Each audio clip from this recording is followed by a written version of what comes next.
해외 비즈니스 진행 시 커뮤니케이션을 잘하고 싶으세요? 오늘은 여러분들이 해외 비즈니스에서 숨 쉬듯이 꼭 머스트로 아셔야 하는 비즈니스 용어를 소개시켜 드리도록 하겠습니다.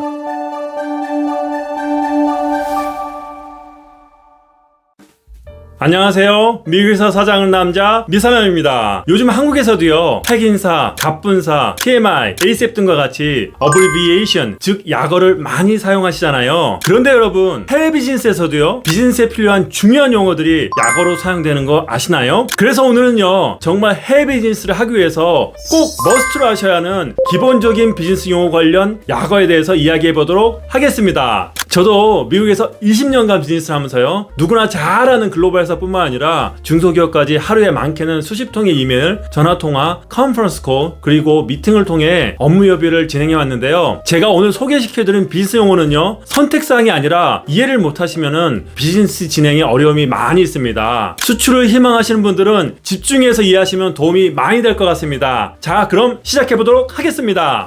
첫 번째, NDA. NDA는요, Non-Disclosure Agreement, 이 약자로 기밀 유지 협약이라고 이야기할 수 있는데요. 같은 뜻으로요, CA, Confidentiality Agreement라고 사용하기도 합니다. 기업 간에 협력을 하여 일을 하다 보면요, 기술 정보, 도면 정보, 영업 정보 또는 제품 정보를 공유하게 되는데요. 이렇게 협력을 하기 위해서 공유된 정보를 유출하지 않겠다는 간단한 계약입니다. 예를 들어 신제품 개발을 위해서 협력업체에게 기술적인 내역을 알려줘야 하는데요. 이런 기술이 누출되지 않게 하기 위해서는요, NDA, 즉 기밀 유지 협약을 진행합니다. 어렵게 개발한 제품과 기술의 노하우를 누군가 그냥 카피하면 안 되겠지요. 참고로 미국에서는요, 프로젝트 시작 전에 무엇인가 정보를 공유하기 전에 거의 대부분의 회사에서 NDA 서명을 요청합니다. 회사 내에서도 다른 사람에게도 이 사항에 대해서 알려줄 필요가 있습니다. 저도 NDA 관련해서 오래전에 과거에 일하던 회사에서 있었던 경험을 말씀드리면요, 제가 미국의 글로벌 회사와 NDA를 사인하였고요, 회사에 일을 알렸는데 한국에 계시는 다른 분께서 NDA의 중요성을 인지하지 못하시고 주요 언론사에 기사를 게재하게 대해서 법률적 이슈가 될 뻔한 적이 있었습니다. 다행히 미국 업체와 잘 얘기해서 풀었는데요. 여러분들도 혹시 NDA에 서명하시게 되면요, 꼭 회사 내의 관련 당사자들에게 꼭 알려줄 필요가 있습니다. 두 번째, 제품 관련 수량 표현, MOQ, MPQ, EAU. 제품 수량 관련 표현은요, 이 세 가지만 기억하시면요, 해외 비즈니스에서 제품 수량 관련해서 이해하시는데 전혀 이슈가 없습니다. MOQ, Minimum Order Quantity, 즉 최소 발주 수량이고요. MPQ, Minimum Purchase Quantity, 즉 최소 구매 수량을 의미하고요. MOQ와 MPQ는요, 프로젝트를 시작하기 전에 일반적으로 제조사에서 구매자, 즉 바이어에게 요청하는 최소 수량입니다. EAU, Estimate Annual Usage, 연간 예상 수량이고요. 프로젝트를 시작하기 전에 일반적으로 구매자가 제조사에게 제공하는 제품의 연간 수량입니다. 참고로 예상 수량을 이야기할 때는 forecast라는 단어도 많이 사용하니까요, 참고하시기 바라겠습니다. 세 번째, RFI, RFP, RFQ. 우선 RFI는요, Request for Information의 약자이고요, 흔히 사전 정보 요청이라고 이해하시면 되는데요. 프로젝트를 추진하기 전에 초기 단계 가능성을 파악하기 위해서 공급업체의 현황, 예를 들면 제조사 정보, 제품 정보, 재무 현황, 생산 캐퍼, 매출 정보, 기술력, 서비스 정보들을 확인해서요, 프로젝트를 함께 진행할 수 있는지 여부를 사전에 파악하는 과정이고요. 초기 단계에 후보업체를 대상으로 진행해서 공급업체를 가려내는 역할을 합니다. 요즘 RFI를 생략하는 기업들도 많이 있지만요, 만약 RFI를 받았다면요, 프로젝트 진행을 위해서 최대한 정보를 성심성의껏 정보를 정리해서 제출하시면 됩니다. 참고로 2008년 세계 금융위기 시에는요, RFI를 통해서요, 제품을 생산할 수 있는 기술 부분뿐만 아니라 기업의 재무 건전성에 대해서도 중요하게 생각하였고요, 이를 파악하였습니다. RFP는요, Request for Proposal의 약자이고요, 제안 요청사라고 이해하시면 됩니다. 발주자, 즉 바이어가 특정 프로젝트에 요구되는 사항을 제시하고 이에 대해서 서플라이어가 이를 기반으로 제안서를 작성하여 제출하는 것을 의미합니다. RFP, 제안 요청서는요, 일반적으로 진행할 프로젝트에서 요구되는 자세한 정보, 예를 들면요, 프로젝트 내용, 추진 일정, 예산, 평가 기준, 기대 성과, 요구 사항에 대해서 언급되어 있고요. 이를 토대로 서플라이어는 RFP를 구체적으로 작성하여서 제출하시면 됩니다. RFP가 구체적일수록 바이어와 서플라이어 간의 의견도 줄어들 수 있기 때문에요, 프로젝트를 진행하는 동안에 의견 충돌이나 갈등을 미연에 방지할 수 있기 때문에 때문에 정확하고 구체적인 RFP 작성은 해당 프로젝트의 성공 여부를 결정하는데 중요한 단계라고 할 수 있습니다.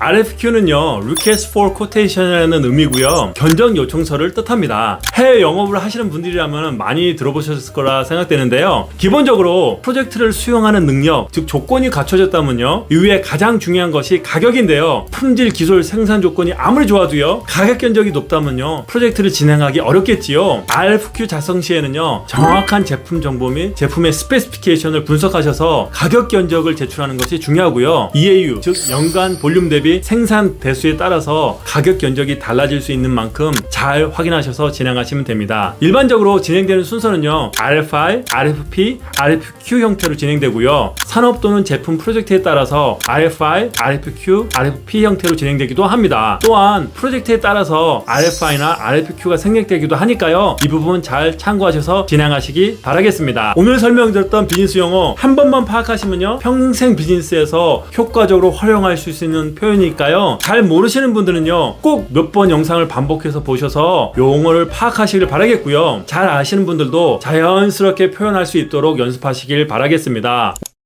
자, 시작하기 전에 앞서서요 영어 약어를 기억할 수 있는 가장 간단한 팁을 드리면요, 약어를 무작정 외우기보다는요 한번 약어의 의미를 알면 정말 쉽게 이해할 수 있으니까요, 이를 아시고 사용하시면 이해가 편해질 것 같습니다. 첫 번째, ETA, ETD. 네, ETA는요 Estimated Times of Arrival의 약자로 도착 예정 시간을 의미합니다. 여러 가지 상황에서 다양하게 사용할 수 있는데요, 우선 무역에서는요 물건을 발송했을 때 물건이 도착지에 도착하는 예정 날짜라고 생각하시면 됩니다. 예를 들어 컨테이너를 실은 선박이요 항구에 도착하는 예정 날짜를 ETA라고 합니다. 자, 다들 여기까지 알고 계시는데요, 실제로 일상생활에서 또는 미국 회사에서 업무를 진행할 때는요 What is the ETA? 라고 질문을 하시게 되면요 언제까지 해당 업무를 마무리할 수 있냐라고 하는 프로젝트 일정에 대해서 물어볼 때 사용하기도 합니다. ETD는요 Estimated Times of Departure의 약자로 제품이 출발하는 예정 일자를 의미합니다. 제품이 실은 선박 또는 비행기가 항구 또는 공항에서 떠나는 예정 일자를 의미합니다. 그렇지만 미국 회사에서 업무를 언제 시작합니까? 라고 질문할 때 ETD라는 문장을 사용하지 않고요 킥오프라는 단어를 사용합니다. 참고하시기 바라겠습니다. 두 번째, COB, EOD. COB는요 Close of Business의 약자로 업무 종료 시간을 나타내는 말입니다. 퇴근 시간 전까지라고 생각하시면 됩니다. 만약 비즈니스 아워, 업무 종료 시간이 오후 5시면요 5시까지 제출하는 의미입니다. Please finish by COD today 라고 말씀하시면요 오늘 퇴근 전까지 끝내주세요, 즉 오후 5시까지 끝내면 됩니다. I want you to finish the job by COD next Friday 라고 말씀하시면은 다음 주 금요일 퇴근 전까지 그 일을 끝내주셨으면 합니다. 즉 다음 주 금요일 퇴근 전인 오후 5시까지 끝내시면 됩니다. EOD는요 End of Day의 약자로요 하루의 끝을 나타내는 말입니다. 오늘까지라고 생각하시면 됩니다. Please finish by EOD today 라고 말씀하시면요 오늘까지 끝내주세요, 또는 Please get back to me by EOD tomorrow 라고 말씀하시면은 내일까지 회신 부탁드리겠습니다 라는 말로요 내일 밤 11시 59분까지 회신을 부탁한다는 뜻입니다. 위의 예제에서 제가 COD는 퇴근 시간인 오후 5시까지를 지칭하였고요, EOD는 하루의 끝인 밤 11시 59분이라고 명확하게 시간을 구분하여서 말씀드렸는데요, 하지만 실질적으로 미국 회사에서 업무를 진행할 때는요 대부분 구분하지 않고 병행해서 많이 씁니다. 일반적으로 그냥 퇴근 전까지 끝나라는 의미입니다. 참고로 아직 해당 업무가 마무리되지 않은 상태면요 WIP 즉 Work in Progress 즉 아직 진행 중이라는 표현을 하시면 됩니다. 세 번째, FYI, FYR, FYA. 여러분 혹시 FYI 또는 FIR 약어가 적힌 이메일을 받아보신 경험이 있으신가요? 실제 저는 FYI나 FIR을 거의 매일 사용하고 있습니다. 우선 FYI는요 For your information의 약자로요 참고로 알고 있으세요 라는 뜻으로 참고로 알고 있으면 좋은 내용을 간단하게 전달할 때 쓰는 말인데요, 딱히 어떤 액션을 취하지 않아도 되지만은요 상대방이 꼭 알아야 할 내용을 전달할 때 쓰이는 약어입니다. FYR은요 For your reference의 약자이고요 참고해 주세요 라는 뜻으로 FYI와는 다르게 상대방이 꼭 알아야 하는 내용이라기보다는 알아두면 도움이 될 것 같은 의미로 많이 사용하는 약어입니다. FYA는요 For your action의 약자이고요 일을 처리해 주세요 라는 뜻으로 FYI나 FYR보다 훨씬 강력한 표현이고요, 직역하자면요 당신의 행동을 위해 라는 뜻으로 이 일을 처리해 주세요 라는 의미로 사용되고요, 보통 상사가 업무 지시를 할 때 많이 쓰는 표현입니다. FYI FII나 FIR에 비해서 일반적으로 많이 쓰는 표현은 아닙니다. 참고해 주시기 바라겠습니다. 자, 오늘도 영어 약어 공부하시느라 고생 많으셨습니다. 고생 많이 하셨는데요. 머리도 식힐 겸 예전 제가 처음 미국 회사에서 근무할 때 저희 boss가 저에게 자주 했던 CYA라는 약어를 잠깐 공유드리도록 하겠습니다. 참고로 CYA는요 Cover Your Ass의 약자이고요. 직역하면요 엉덩이를 보호하다 라는 뜻인데요. 미국에서 누군가 공격하는 것을 속어, 즉 슬랭으로 Kick Your Ass라고 하는데요. 그러니까 Cover Your Ass라고 말씀하시면요 엉덩이를 보호해라 라는 뜻으로 문제가 생길 것을 대비해서 면피할 구실을 확보해라 라는 뜻입니다. 참고하시기 바라겠습니다. ETA, EOD, WIP, FYI 같은 약어들은요 미국 바이오뿐만 아니라 미국 회사에서도 업무 진행 시 항상 사용하는 약어인 만큼 꼭 기억하시고 연습하셔서 잘 활용하시길 바라겠습니다. Practice makes perfect. 연습이 완벽을 만든다 라는 말이 있습니다. 한 번만 파악하시면요 평생 미국 비즈니스에서 활용할 수 있는 표현이니까요. 잘 아시는 분들은요 자연스럽게 표현할 수 있도록 연습을 하시고요. 잘 모르시는 분들은요 꼭 몇 번이고 보셔서 잘 기억하시길 바라겠습니다. 오늘 내용이 도움이 되셨다면요 구독과 좋아요, 알람 설정 부탁드리겠고요. 미사남은 여러분들의 성공을 진심으로 기원하겠습니다. 여러분 오늘도 건강한 하루 되십시오. You can do it. Have a great day.